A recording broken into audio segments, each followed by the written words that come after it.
All right, so today I want to talk to you guys about why I feel doing a complete dopamine detox or a dopamine fast can actually be a really bad idea when you first quit consuming cannabis or other substances, especially if you have more than one substance involved. Maybe you're like me and you're struggling with cannabis, binge drinking, stimulants, pornography, social media, and scrolling your phone too much, and you want to change all of these things. Today, I'm going to break down how you should go about doing that, and I'm going to help you avoid common pitfalls that people usually run into when they're going through this process. And I bring this up because throughout the course of this last week, this has been a common question coming up inside our one-on-one addiction exit protocol. Like this person here who was telling me they've successfully quit cannabis for a few days, but they're really concerned about their tobacco consumption and their time that they're spending on their cell phone and social media and the grip that has on them. And this is a comment that I get all the time from people. Maybe it's like this person here who recently quit consuming cannabis, but they're super concerned about their nicotine consumption and their video game consumption. So today, I'm going to break down how to approach all this for you, okay? And it's not going to be through a dopamine detox or a dopamine fast. I actually don't recommend that. If you're new to the channel, my name's Dr. Frank, and we have a science-backed method that has a 98% client success rate at helping people quit nicotine, cannabis, and other substances in as little as 48 hours. We do this privately without disrupting your public life and image, and we can do it without relapse. If this appeals to you and you're a high-level professional, you're a high-performance individual, this is for you. I put a link in the video description and the pinned comment. Don't do a dopamine fast, and I'm going to give you an example of this. Recently, I started working with a higher-level eBay seller, and this individual is struggling with stimulant abuse, right? Energy drinks. They were, not anymore, struggling with cannabis. They're struggling with social media content consumption and adult media content consumption. And then there was also a lot of gaming, video gaming going on in the back end. So when they enrolled with me, they were like, look, how do I go about changing all of these things? What am I going to do? And my first piece of advice to them was, we have to identify the one thing right now that's most problematic for you. And in their case, that was very evidently cannabis. In many of these cases, cannabis seems to be the glue holding all the crap together, okay? And that was certainly true of this person. And I told them, all we're gonna do right now is we're gonna start with quitting cannabis. We're gonna pick one thing, we're gonna focus only on that one thing, the removal of cannabis, and we're not gonna worry about the social media. We're not gonna worry about the video games. We're not gonna worry about the fact that you're using Zyn and you're vaping. We're not gonna worry about the adult media content, and we're not gonna worry about the gaming. We're just gonna focus on quitting cannabis. And the reason why I told this individual this is because I've seen it where people will stop consuming cannabis, and then they're like, okay, I'm also going to cut out caffeine, video games, social media content, adult media content, and nicotine. When you do that, you are absolutely crashing and totally destroying your dopamine pathways in your brain. And for some people, that crash is way too intense. And what winds up happening is they wind up actually losing any motivation to do anything. They wind up losing any joy from even day-to-day basic activities. They just become completely flatlined and completely anhedonic. I don't know if that's a word, but if it's not, I made it up. They wind up in this intense state of anhedonia, a complete loss of joy, a complete loss of motivation, and it's because they crashed out their dopamine system by just simultaneously removing multiple different dopamine stimulating activities. And this is not good. It can lead to serious feelings of depression. In some instances, I've seen it result in suicidal ideation. Someone watches a YouTube video and it's like, do a dopamine fast from all sources of dopamine and reset your brain.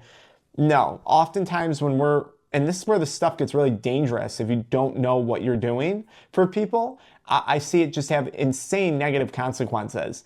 And then this person, what winds up happening? They feel worse than when they were consuming the drugs, so they just make the conscious choice to going back to consuming the drugs because they're like, I quit, and now I actually feel worse. Really, really bad situation to be in. So what I tell people is, listen, the goal is not to fast dopamine, okay? Or these other neurochemicals in your brain, oxytocin, serotonin, all this stuff. What you want to do is you want to remove one of these things. Like I said, typically it's cannabis, maybe it's alcohol, the thing that's causing you the biggest problem. Keep with the other behaviors for the first little bit until you get on stable ground, quitting that one thing. And what we're slowly going to do is we're going to start to work in new activities, new routines, new social connections, new behavioral patterns that stimulate dopamine, right? This could be exercise, this could be reading, this could be connecting with someone socially, this could be partaking in a learned task like an educational behavior, teaching yourself a new skill, partaking in a hobby, something like that. So I say, okay, we're going to quit cannabis. We're going to slowly integrate in other lifestyle modifications. Maybe it's exercise, and we're going to get really firm on that. And then we're going to look to remove another thing. Then maybe we'll attack the next biggest monster in the room. In this person's case I was referencing, it's going to be social media content and adult media content or caffeine. We're still putting the plan together to see what we want to tackle next for them, because we're either going to tackle the thing that's the bigger problem, or we're going to tackle one of the easier problems to keep building positive momentum. It just depends on the individual and what they're struggling with. Then we'll do that. Then we'll work on another lifestyle modification. We'll implement those new routines in, things that do stimulate dopamine just in a healthy manner. And then we'll attack the next problem. And we go back and forth, back and forth. Get rid of something, add something. Get rid of something, add something. Subtract something, add something. We're not just going to do a massive subtraction of behaviors and flatline someone's dopamine. Just like we're not going to jump into it and do a massive addition of new behaviors and completely overwhelm the person and make them think now I have to do X, Y, and Z and this is what's required of me to do to be sober. Because that becomes super overwhelming, and now instead of jumping over a little hill, we're trying to climb Mount Everest. And then that results in drug use again. So this is typically how I approach this with people when I'm working with them on one-on-one. And I know this is really challenging. I see this all the time because we work with like a lot of physicians, attorneys, politicians, investors, things like that, high performance individuals. And very much like myself, they have that all-in mentality. I'm doing it, I'm going all in. And sometimes that can lead to a really dangerous situation when it comes to substance use and getting away from substances and making lasting change, lasting sustainable change for an individual. So again, if this sounds like you or this is something you run into before, we have a science-backed method that has a 98% client success rate at helping people quit nicotine, cannabis, and other substances in as little as 48 hours. No group meetings, no admitting that you're some powerless, broken addict for the rest of your life. We can do this privately, and we can do it without disrupting your public life and image and without relapse. I put that link for you in the video description in the pinned comment if you want to learn more, okay? A big one that comes up is cell phone usage. And this is like a phenomenon that I see every day when I do this. Someone quits smoking weed and they'll contact me and say, Dr. Frank, it's great, but I noticed all this time I'm spending on social media now, just scrolling mindlessly. What should I do? And the first thing I usually point out to people is, this isn't a bad thing that you're telling me this, because 95% of the time, it's not that they're actually spending that much more time on social media or on their phone than they were before. Now, they've just developed an awareness for the amount of time they're spending on their phone, that they're spending playing video games, that they're spending doing some other non-ideal behavior, watching adult media content, whatever it is. So many times when I start that conversation with the person, I'm saying, hey, look, your screen time hasn't actually changed that much between the time that you've quit and just 2 or 3 weeks ago when you were still consuming cannabis. Now, you've developed an awareness of this behavior, and you're no longer content with the fact that you're sitting on your phone at night for 2, 3, 4 hours, scrolling Instagram videos, TikToks, YouTube shorts, whatever it may be.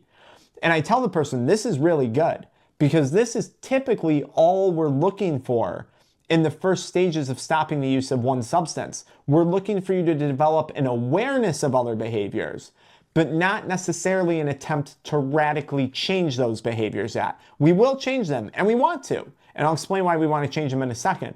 But just not right off the bat, because the cell phone is a big thing, right? It's just a learned behavior. We're used to checking it. It's a quick hit of dopamine. It's just what your brain knows. Your brain says, I don't have weed, give me some other form of dopamine or serotonin or whatever, and then it just reaches for the phone. Now, what I tell people is, in order to stop the cell phone problem, It's the same principles we applied to stopping weed. It's the same minus maybe the detox of like cannabis or alcohol or some other substance like that. But the belief systems, the change in perception is going to be the same. Many of the principles are going to be the same. And if you're not successfully doing it with cannabis and you're not on firm ground there, chances are you're not going to be on firm ground when you try and do it with the phone, or you try and do it with caffeine, or you try and do it with, gambling or whatever the other behavior is, right? So that's where you have to start, with a good foundation on one, and then you can apply it to another. It's very much like a business problem, right? Like entrepreneurs will get this. You start one business, that business has holes in the bucket, and you say, oh, the problem's with the business, I'll start another one. And then you go jump into another business and that business fails too because it had the same holes in the bucket as the first business that you never addressed. It's very similar when you're trying to quit multiple substances. Get good at stopping one and then apply what you learn there to the others. It is important though that eventually these other behaviors are addressed, because what happens is if they aren't, and the person quits weed, but they continue staying up on social media, pounding energy drinks, binge drinking on the weekends, they're going to wake up a few weeks weed free, and they're going to look at their life and they're going to look at how they feel, and they're going to say, I don't feel any better. I feel just as crappy as when I was smoking weed, maybe even crappier, because now they're aware of how damaging these behaviors are and they're not stopping.